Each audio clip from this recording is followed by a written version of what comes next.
باللہ العلی العظیم رب اشرح لی صدری ویسر لی عمری واحلل عقدۃ من لسانی یفقهوا قولی اعوذ باللہ من الشیطان اللعین الرجیم بسم اللہ الرحمن الرحیم الحمد للہ رب العالمین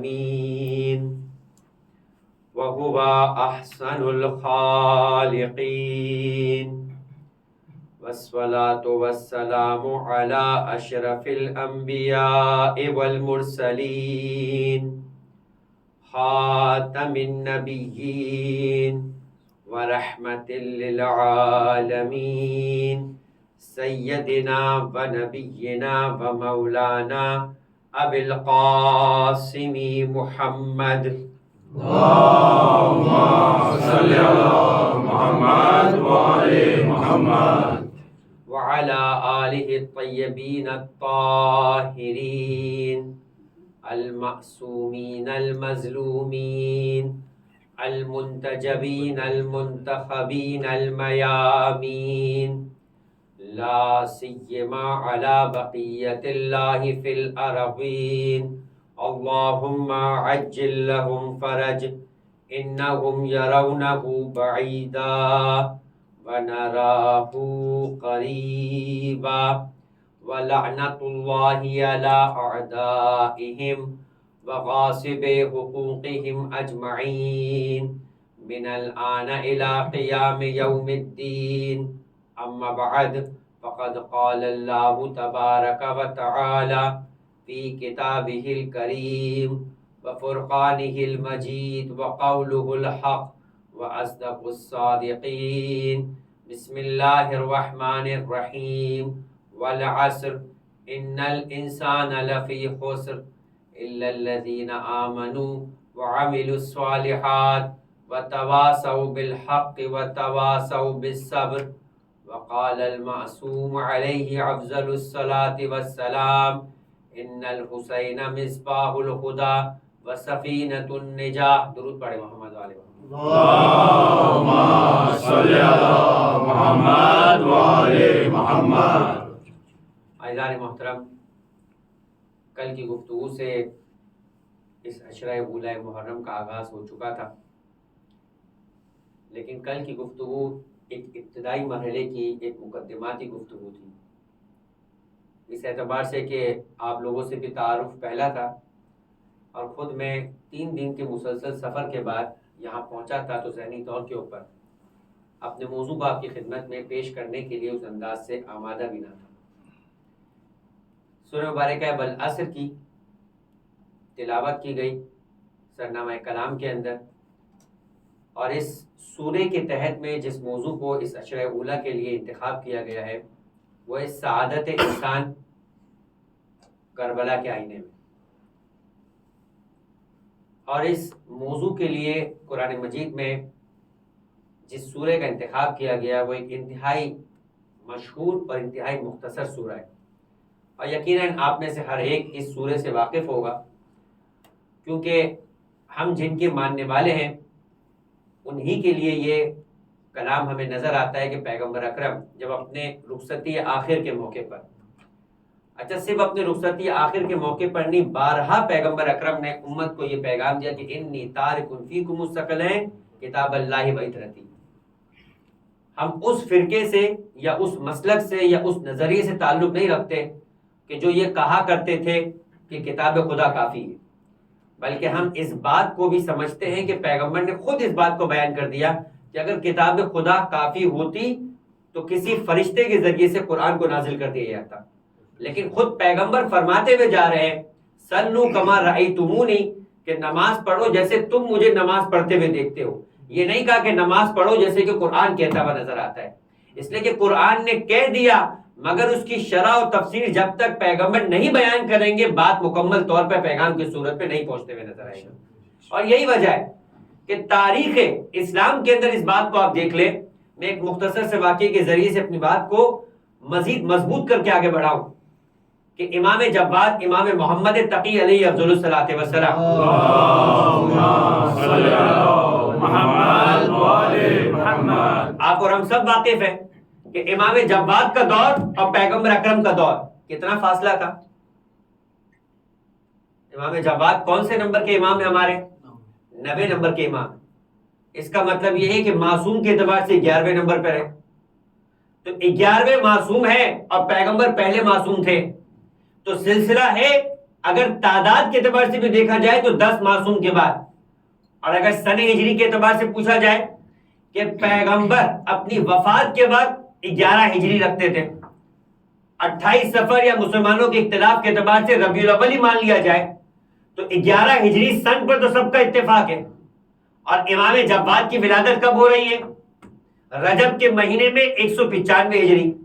یعنی اگر آپ اس انداز سے سمپل کیلکولیشن بھی کریں اور حساب کتاب کریں تو 180 سال سے زیادہ کا فاصلہ ورک آ چکا تھا. مسلمانوں کو اپنے ابتدائی مسائل کے اندر اور اجتماعی بنیادی مسائل میں کہاں تک پہنچ جانا چاہیے تھا.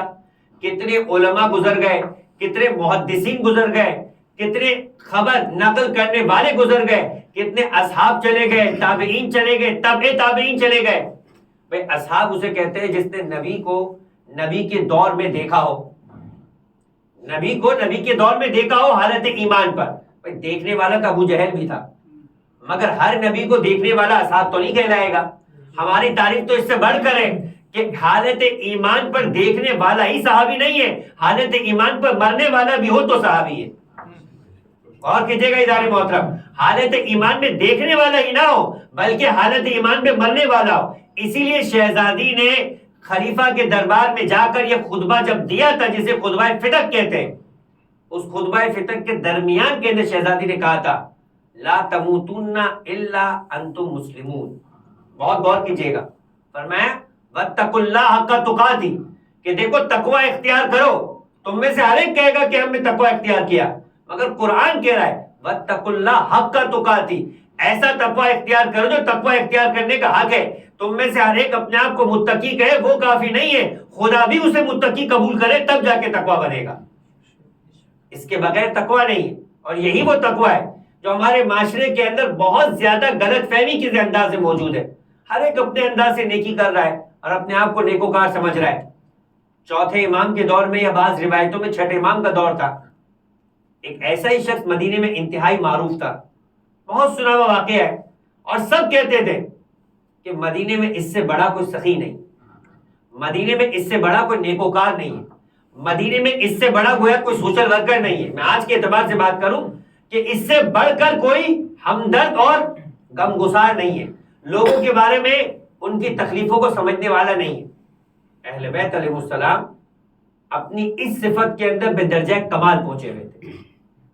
سید سجاد نے بھی اس شخص سے ملاقات کرنا چاہی کہ واقعاً ایسا فرد ہے، روایتوں میں موجود ہے کہ پیغمبر فرماتے ہیں کہ یہ میرا فخر ہے کہ میں دو ایسے افراد کے زمانے میں پیدا ہوا کہ جو اپنی صفت عدالت کے اندر اور صفت سخاوت کے اندر اپنے مرجع کمال پہ پہنچے تھے.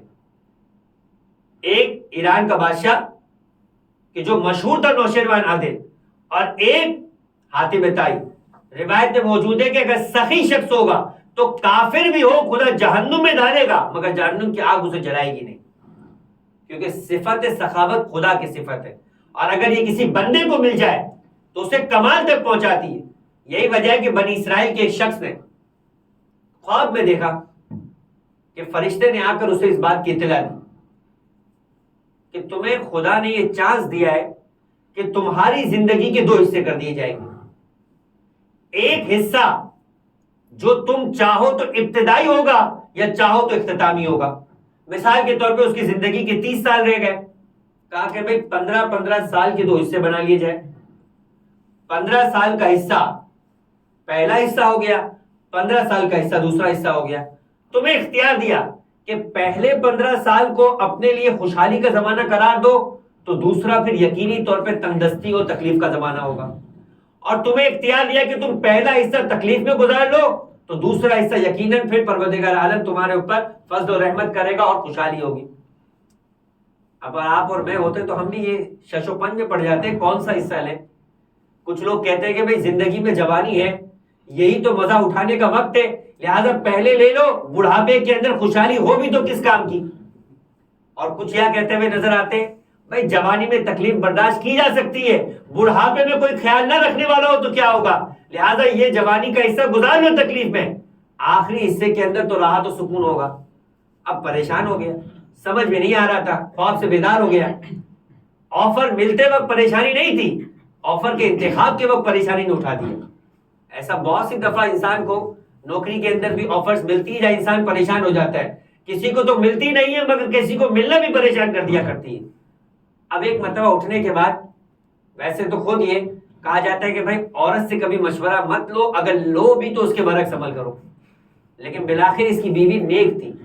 یہ ان کے بارے میں جو معاشرے کے اندر عام قسم کا مزاج ہے کہ جہاں پر عورت کی فطرت میں لالچ ہو, لیکن اگر عورت با ایمان ہو, نیکوکار ہو, تو اپنے مرد کو بے نمازی سے نمازی بنا دیا کرتی ہو, بے ایمان سے ایمان پہ لے کے آیا کرتی.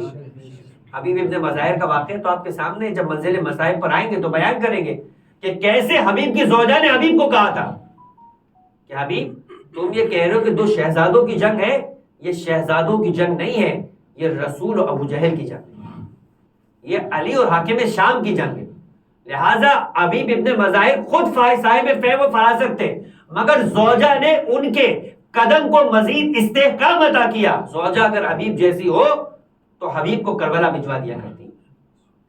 بس ایک مرتبہ اپنی زوجہ کے پاس جا کر کہا کہ خواب میں اس انداز سے خدا کے پیغام دینے والے فرشتے نے پیغام دیا ہے, مگر مجھے سمجھ نہیں آ رہا کہ میں زندگی کے کون سے حصے کا انتخاب کروں. اب بیوی کا جواب سنیے, واقعی با ایمان بیوی تھی, اس نے جواب دیا, اور یہی وہ بات ہے جو مجھے آپ کو سمجھانی, جس سخاوت سے بات کر کے گفتگو کو آگے بڑھاؤں. بیوی نے کہا کہ زندگی کے پہلے حصے کا انتخاب کر کہ خدا تمہیں اس میں خوشحالی عطا کرے.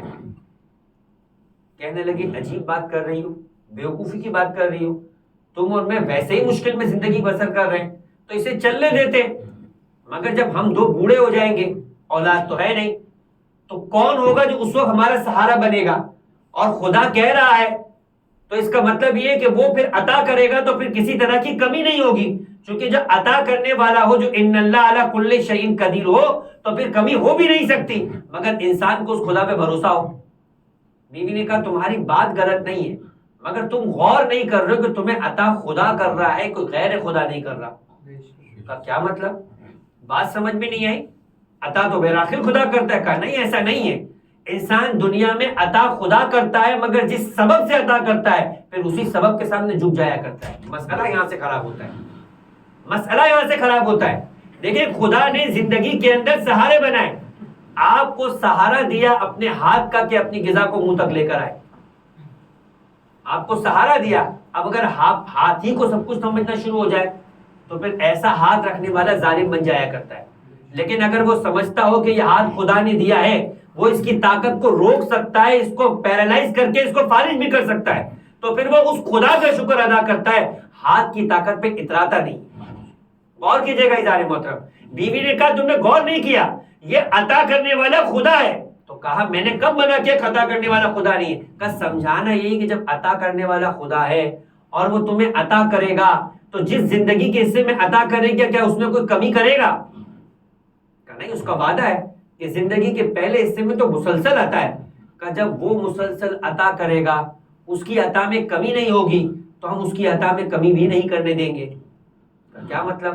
کہ ہم اتنا خدا کی بارگاہ میں بانٹیں گے, اتنا مخلوق خدا کو دیں گے کہ وہ خدا خود زندگی کے دوسرے حصے میں کہے گا جب اس بندے نے پہلے میری عطا پر میری مخلوق کو مایوس نہیں کیا, میں ایسے ہاتھ کو کیسے عطا کرنے سے روک دوں, وہ زندگی کے دوسرے حصے میں بھی عطا کرتا رہے گا.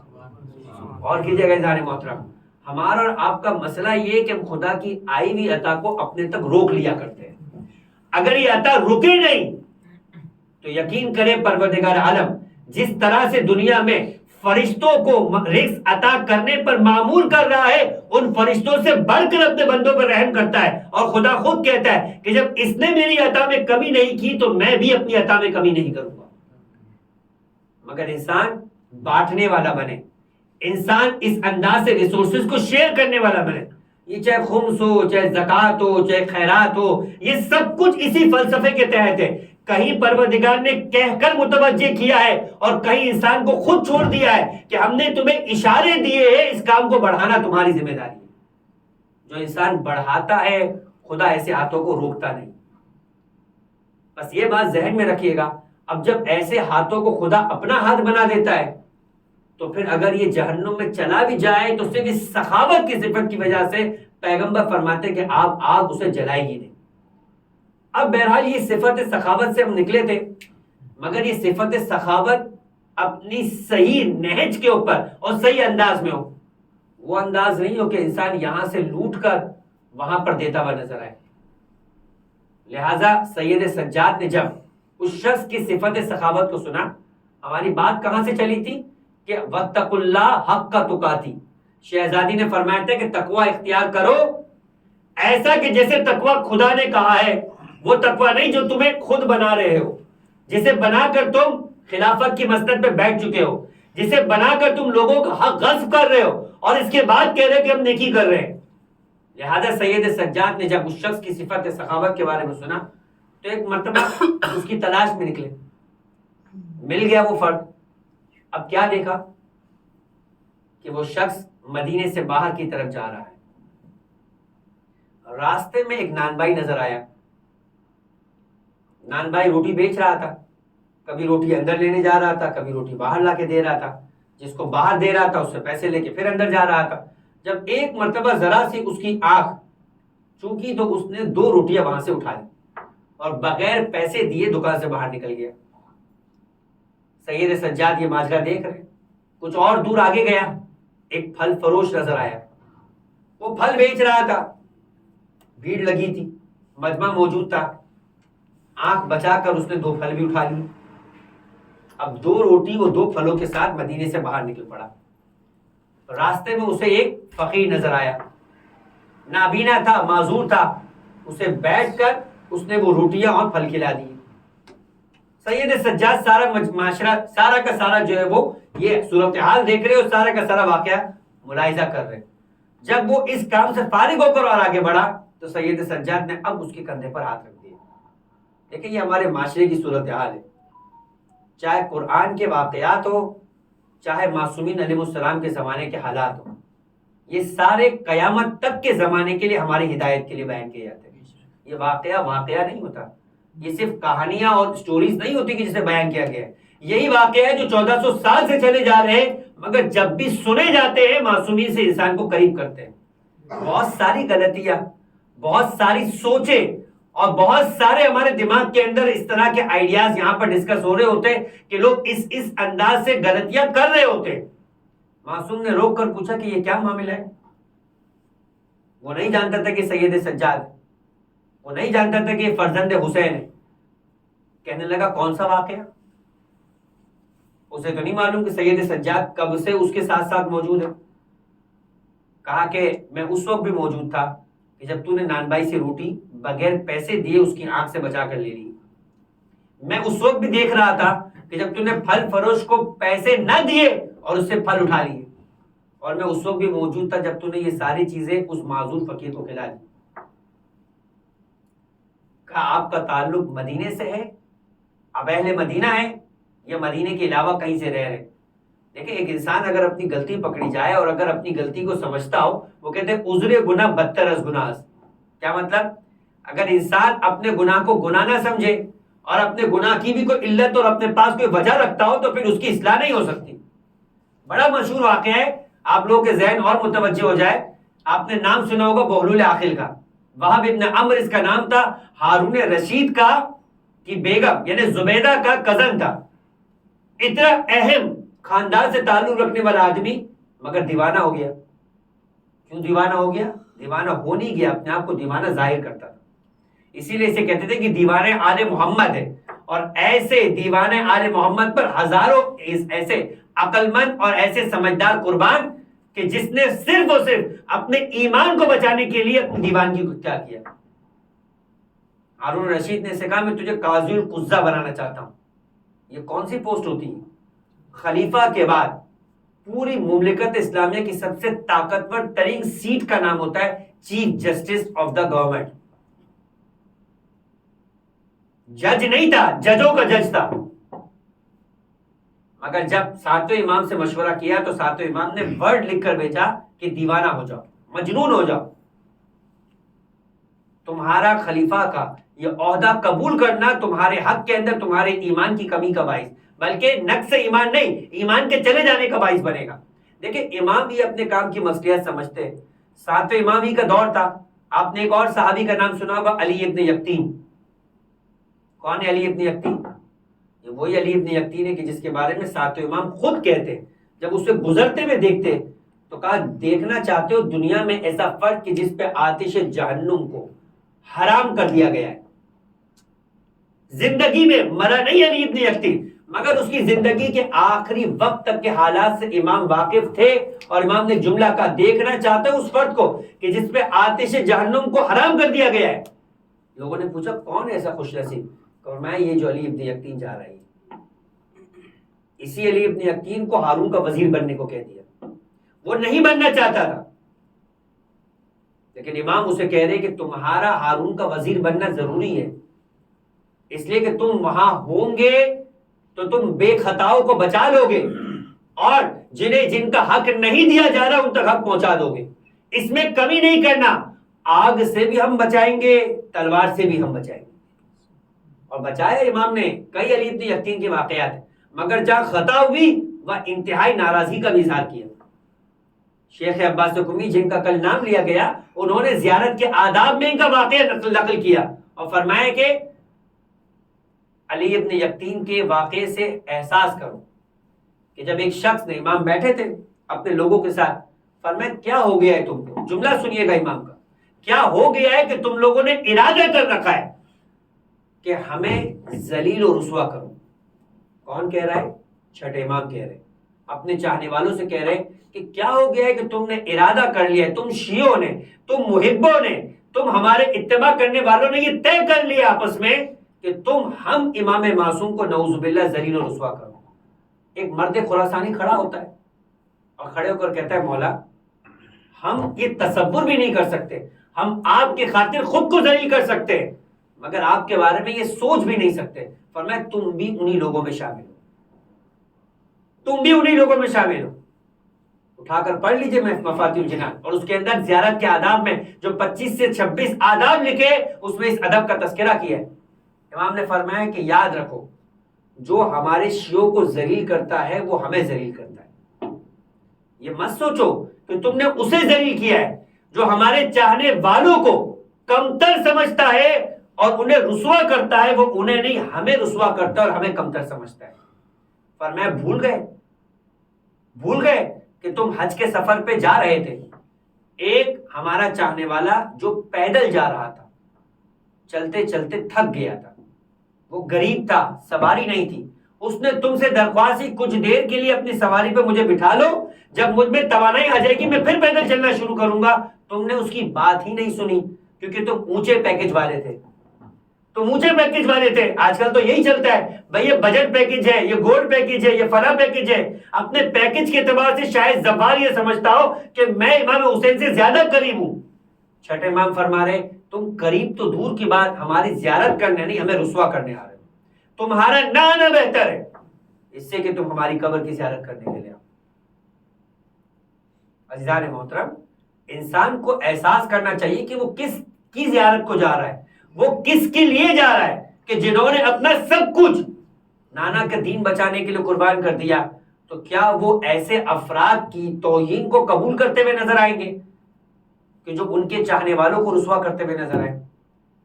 بس علی ابن یقطین کے واقعے کو پھر شیخ عباس قمی نے نقل کیا کہ تمہارا مولا اتنا حساس ہے کہ علی ابن یقطین جیسا بھی جو ہر سال امیر حج بنتا تھا حاکم کی طرف سے، حج پر آتا تھا اپنے حج کی قبولیت کے لیے، ہمارے گھر پر ہمارے در کے اوپر آ کر زیارت کرتا تھا، جب تک مدینے نہیں آتا تھا دوبارہ واپس اپنے وطن نہیں پہنچتا تھا.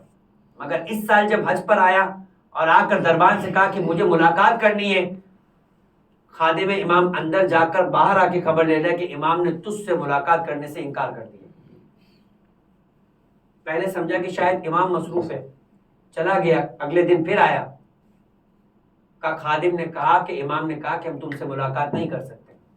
اب سمجھ گیا کہ کوئی نہ کوئی خطا ہے. ایسا نہیں ہو سکتا کہ فرزند رسول مجھے دوسری بار بھی ملاقات کا شرف نہ عطا کرے. اب دروازے پر بیٹھ گیا اور کہنے لگا اب نہیں جاؤں گا جب تک کہ خود امام مجھ سے ملاقات نہ کر لے, میں پوچھ نہ لوں کہ میری خطا کیا ہے.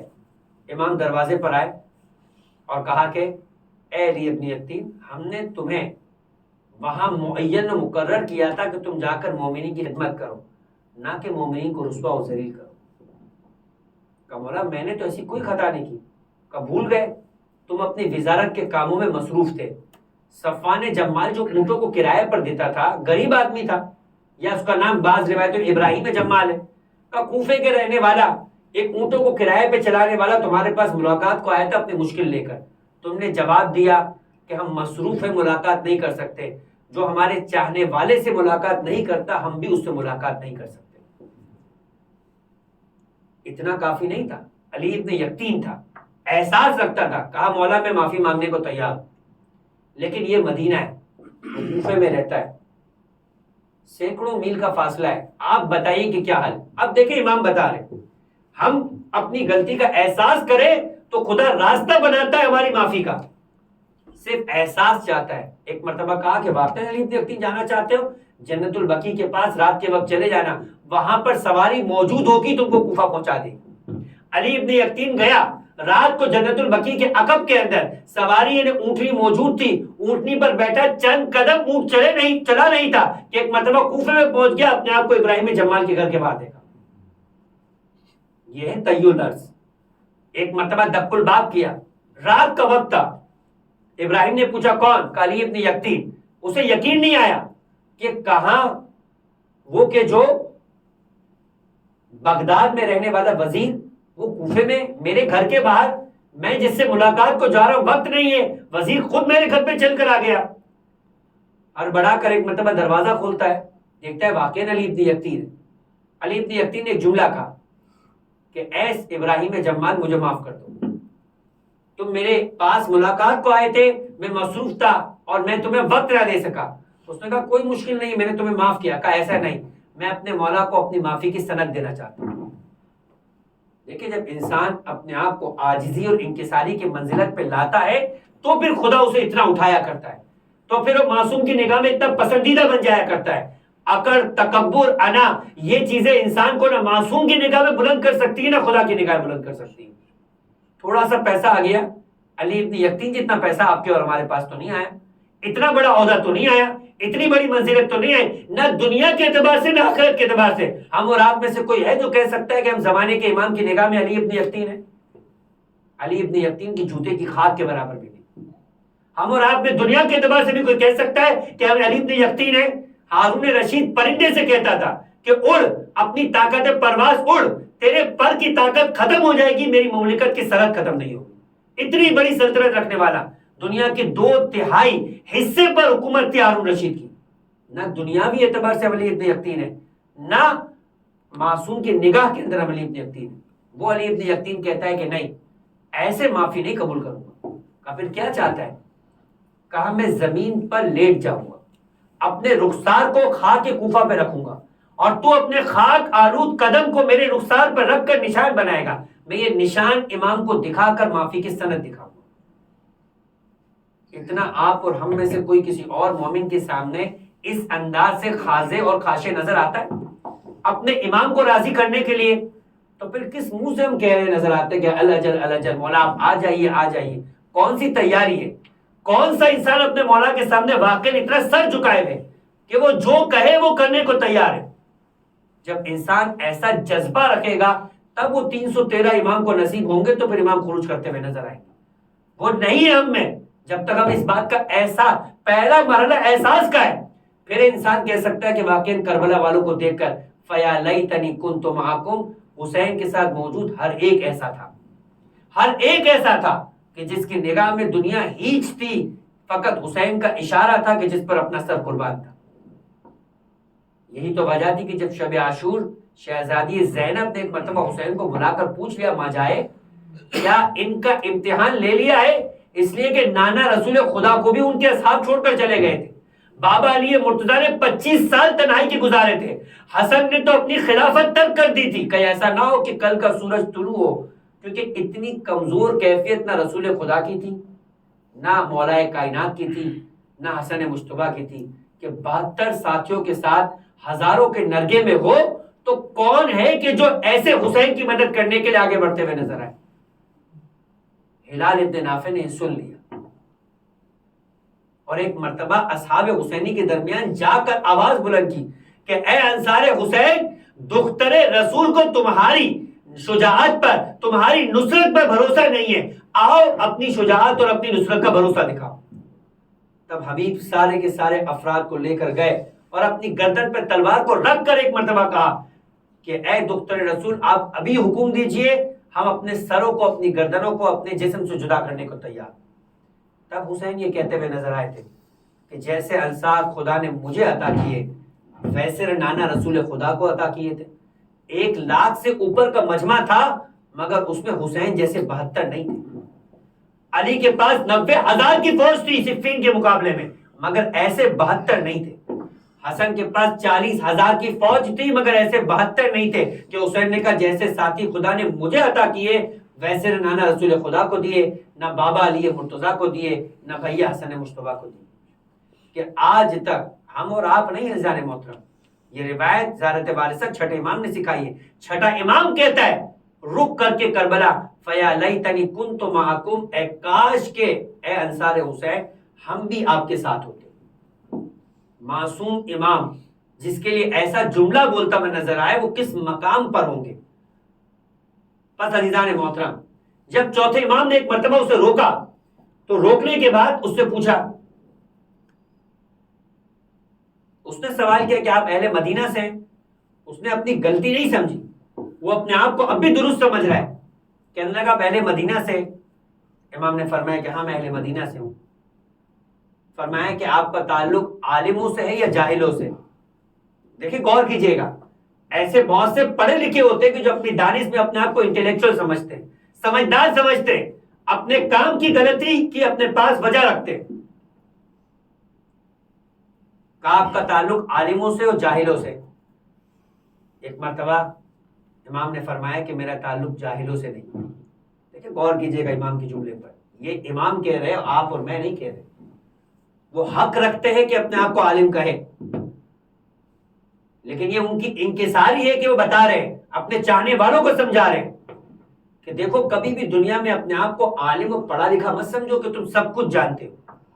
ہاں یہ کہہ سکتے ہو کہ میں جاہل نہیں ہوں، کہ جسے کہا جائے میں جاہل مطلق نہیں ہوں. امکان رہے تمہارے علم میں اضافے کا، اس لیے کہ جو آدمی اپنے آپ کو عالم سمجھتا ہے پھر وہ سیکھنے نہیں آتا، وہ صرف سکھانا ہی چاہتا ہے. مگر جو اپنے آپ کو جاہل نہیں مانتا وہ اتنا سمجھتا ہے کہ نہیں بھائی میں کچھ جانتا ہوں، یہ نہیں ہوں کہ سب کچھ جانتا ہوں. لہذا امام نے فرمایا کہ میں جاہل نہیں ہوں. کہ اچھا آپ نے قرآن پڑھا ہے؟ اب امام کو وہ قرآن سکھا رہا ہے. ہمارے معاشرے میں بھی ایسے بہت سے افراد ہوتے ہیں کہ جب آپ کسی کو اصلاح کرنے کے لیے جاتے ہیں تو وہ آپ کو پڑھانا شروع کر دیتا ہے. کہ آپ نے قرآن پڑھا ہے؟ امام نے کہا پڑھا ہے. فرمایا کہ قرآن میں نہیں پڑھا کہ پروردگار فرماتے فَلَهُ أَشْرُ أَمْثَالِهَا، کہ جو کوئی ایک نیکی کرتا ہے تو خدا اس کے بدلے اسے 10 عطا کرتا ہے. تو میں نے تو 4 نیکی کی، 2 روٹیاں بھی کھلائی، 2 پھل بھی کھلائے، تو سیدھا سا حساب ہے کہ 4 کو 10 سے ملٹیپلائی کریں تو 40 ہو گیا. تو اگر میں نے 4 گناہ کیے تو کون سی غلطی کر دی، کون سی خطا کر دی؟ 4 غلطیاں کیے، 40 نیکیاں کمائیے، آخر میں نقصان میرا یا فائدے میرا یہ آپ خود فیصلہ کر لیں. بھائی آپ نہ جاہلوں سے ہے، قرآن بھی آپ نے پڑھا ہے. امام نے فرمایا میں نے تو قرآن پڑھا ہے مگر تو نے قرآن مکمل نہیں پڑھا. قرآن پڑھنا اور مکمل پڑھنا اس میں فرق ہے. پڑھتا تو یزید بھی تھا اور کہتا تھا کہ بھائی شراب پینے کے بارے میں قرآن نے نہیں کہا کہ فَوَيْلٌ لِلشَّارِبِينَ، ہلاکت ہو شراب پینے والوں کے لیے، مگر نماز پڑھنے والوں کے لیے ضرور کہا ہے. ایسے آج ہمارے درمیان بھی مل جاتے ہیں. دیکھیں ایک تو نہ پڑھنا خطا ہے، نہ پڑھنا جرم ہے، مگر اپنے نہ پڑھنے کی علت بھی یزید جیسی لے کر آنا، یہ جرم پر جرم ہے، یہ جرم پر جرم ہے. کھلے عام دربار میں کہتا تھا شراب پیتے ہوئے کہ میں نماز کیوں پڑھوں اور شراب کیوں چھوڑوں. اس لیے کہ شراب پینے والے کے لیے خدا نے ویل نہیں کہا مگر نماز پڑھنے والے کے لیے ویل کہا ہے. سورہ مبارکہ ہے والعصر سے 2-3 سورہ آیتیں پہلے بعد ہی دیکھ لیجیے. سورہ ماؤن ہے. سورہ ماؤن میں خدا کیا کہہ رہا ہے؟ فویل للمصلین. لیکن یہ آدھا قرآن پڑھنے والے ہیں. سورہ مبارکہ بقرہ کی آیت نمبر 26 اٹھا کر دیکھیے گا. قرآن کہتا ہے یضل بہ کثیرا و یہدی بہ کثیرا. یہ قرآن بہت سارے پڑھنے والوں کو گمراہ بھی کرتا ہے اور بہت سارے پڑھنے والوں کی ہدایت بھی کرتا ہے. فیضل الا الفاسقون. جو فسق و فجور کرنے والے وہ قرآن پڑھ کر اسی سے فسق و فجور کرتے ہوئے نظر آتے ہیں. جیسے یزید تھا, کہتا ہے فویل للمصلین کا ہے, اور کہا ہے قرآن میں. آیت واقعی قرآن کی ہے, اپنی جیب سے نہیں لے کر آیا یزید ملعون. کہنے لگا فویل للمصلین, لیکن آگے کیا آیت نہیں بتاتا کہ الذین هم ساہون والذین هم یراؤون ویمنعون الماعون. یہ ساری کی ساری صفتیں کون سے نماز پڑھنے والے کی علاقت ہے؟ جو نماز پڑھ بھی رہا ہے مگر نماز سے غفلت بھی اختیار کر رہا ہے. جو نماز پڑھ بھی رہا ہے مگر دکھاوے کے لیے پڑھ رہا ہے. نماز ہے خالق کی بارگاہ میں سجدہ کرنا, وہ خالق کو سجدہ نہیں کر رہا, کسی اور کو دکھانے کے لیے اپنے مقام کو سجدہ کرتا ہوا نظر آ رہا ہے. ایسا نماز پڑھنے والا کہ جو نماز تو خدا کے لیے شروع کرے مگر دکھائے خدا کے علاوہ کسی اور کو, تو خدا ایسی پوری نماز پڑھنے والے کے منہ پہ دے مارتا ہے. پیغمبر کے دور میں شہید آغا دستگیر شیرازی گناہ کبیرہ کی پہلی جلد کے اندر اس روایت کو نقل کرتے ہیں نماز کو ترک کرنے کے باب میں. فرمائے کہ ایک تارک الصلاۃ یعنی نماز نہ پڑھنے والا کا امام پنجم نے فرمایا کہ وہ تو ہے ہی جہنمی, کیونکہ کفر اور ایمان کے درمیان فاصلہ ہی نماز کا ہے. لیکن ہم بات کر رہے ہیں نماز پڑھنے والے کی, کہ چھٹے امام اپنی بستر شہادت کے اوپر, ابو بصیر کہتے ہیں کہ امام کی زوجہ نے بتایا کہ جب امام کی شہادت ہو رہی تھی تو امام نے ایک مرتبہ اپنے سارے کے سارے گھر والوں کو جمع کر ایک جملہ کہا کہ دیکھو اے میرے اولاد اور اے میرے قریب اور اعزاء, شہادت ہے, زہر کے اثر سے تڑپ رہے, ایسے وقت میں جو وصیت ہوگی وہ کتنی اہم وصیت ہوگی. جیسے مولا کائنات نے سر پر تلوار لگنے کے بعد جو وصیت کی تھی, جو نہج البلاغہ میں موجود ہے امام حسن مجتبیٰ اور امام حسین کے لیے, ویسے ہی چھٹے امام کہہ رہے. فرماتے امام کہ دیکھو وہی جملہ اور وہی انداز جیسے کہا تھا حضرت موسیٰ سے کہ لن ترانی یا موسیٰ, اے موسیٰ ہمیں کبھی بھی نہیں دیکھا جا سکتا, جو دنیا میں تصور لے کر بیٹھے تھے. وہیں پر امام نے فرمایا لن تنالوا شفاعتنا من استخف الصلاۃ, اس تک ہرگز ہماری شفاعت نہیں پہنچے گی جو نماز کو خفیف جانتا ہوگا. نماز پڑھتا نہیں ہوگا یہ نہیں کہا, تارک الصلاۃ کی تو بات ہی نہیں ہے, پڑھتا ہوگا لیکن نماز کو غیر اہم سمجھتا ہوگا, لاپرواہی کرتا ہوگا, ایسے وقت میں پڑھتا ہوگا کہ جس کے اندر انسان جان چھڑانے کے لیے نماز پڑھتا ہے کہ بس یہ ہو جائے, نعوذ باللہ یہ خدا کا ایک قرضہ تھا جو میں نے ادا کر دیا. پیغمبر ایک مرتبہ اپنے اصحاب کو جمع کر کے آغا دستگیر شیرازی پوچھتے, فرماتے ہیں کہ پیغمبر نے پوچھا اصحاب رسول سے کہ اے میرے ساتھیوں یہ بتاؤ کہ دنیا میں پروردگار عالم کی نگاہ میں سب سے بڑا چور کون ہے؟ سب سے بڑا چور کون ہے؟ اب اصحاب اپنے اپنے اعتبار سے سوچنے لگے. کسی نے کہا جو 1000 درہم کی چوری کرے. اس دور میں عرب کے پاس 1000 سے اوپر گنتی نہیں تھی, آخری گنتی تھی 1000. جب ان کو بولنا ہوتا تھا 10,000 تو کہتے تھے عشرۃ آلاف, ان کو کہنا تھا لاکھ تو کہتے تھے الف الفین, یعنی 1000 ملٹیپلائی بائی 1000. اس سے اوپر ان کے پاس نہیں تھی. اب یہ عربوں نے انگریزوں سے لے کے ملیارڈ اپنے پاس رکھنا شروع کر دیا یا بلیارڈ بولنا شروع کر دیا, ورنہ عربوں کے پاس نہ اپنے اعتبار سے عربی میں 1000 سے اوپر گنتی ہے نہ 1000 سے اوپر گنتی کا تصور ہے. انہوں نے کہا 1000 دینار چوری کر لیا. اب جو تھوڑا بہت تاریخ جانتا ہے اسے معلوم ہے کہ 1000 درہم چھوٹا عدد ہوتا ہے, 1000 دینار بڑا عدد ہوتا ہے. درہم جب ملٹیپلائی 10 ہو جائے تو 1 دینار بنتا ہے. کہ 1000 دینار چوری کیا, یعنی انہوں نے اپنے اعتبار سے اس سے بڑی چوری نہیں سوچی تھی. کسی نے کہا 1000 ریوڑ کے جانور چوری کر لیے ہو, کسی نے کہا 1000 گھوڑے چوری کر لیے ہو, کسی نے کہا 1000. پیغمبر فرماتے چوری ہے مگر سب سے بڑی نہیں. اب انہیں سمجھ میں نہیں آیا, اپنے اعتبار سے سب بول چکے. کہ اللہ کے رسول بہتر جانتے, آپ ہی بتا دیں. نہ ان اصحاب کی سوچ وہاں تک گئی, نہ ہماری اور آپ کی سوچ جاتی اگر اللہ کے رسول نہ بتاتے. فرمایا کہ دنیا کا سب سے بڑا چور نماز میں چوری کرنے والا ہے. دنیا میں سب سے بڑا چور، اس دنیا میں تو اس کے ہاتھ نہیں کاٹے جائیں گے، مگر قیامت میں اس کا حساب و کتاب چوروں کا نہیں، سب سے بڑے چوروں کا ہوگا. فرمایا اللہ کے رسول یہ نماز میں چوری کیسے ہوتی؟ اور ہم اور آپ سب ایسے ہی چوری کر رہے ہوتے، مگر یہ روایت انسان کو متوجہ کرنے کے لیے، توجہ دلانے کے لیے کہ نماز میں چوری وہ ہے کہ جہاں انسان رکوع اور سجدے کو مکمل طور پہ انجام نہ دے.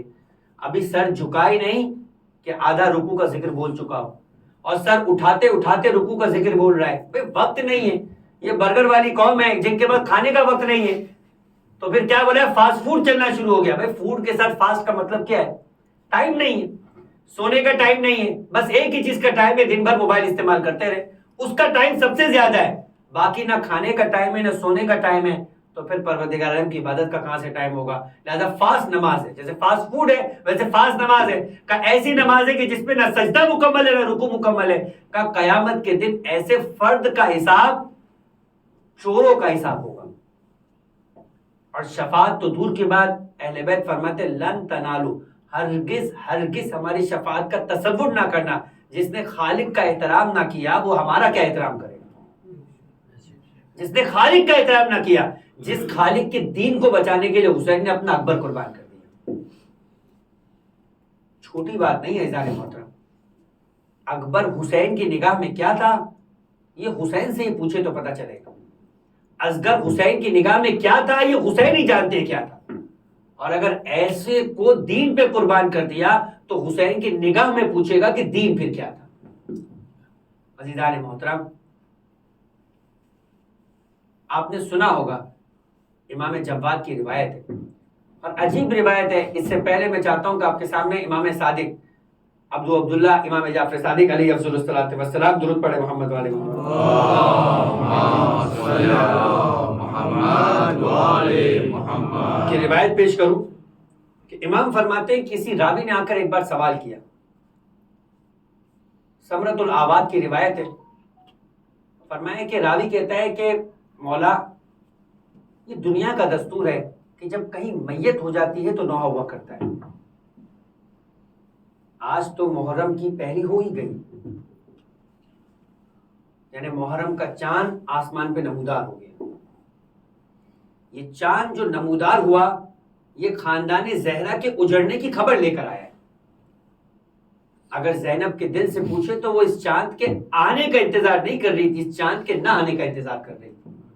اس چاند کے آتے ہی کربلا میں جو یہ بسنے والا خاندان ہے اب یہ اس 10ویں کو اجڑ جائے گا. کوئی آ کر امام صادق سے سوال کرتا ہے کہ مولا یہ دنیا کا دستور ہے کہ جب کوئی میت ہو جاتی ہے تو انسان اس پہ نوحہ و ماتم کیا کرتا ہے.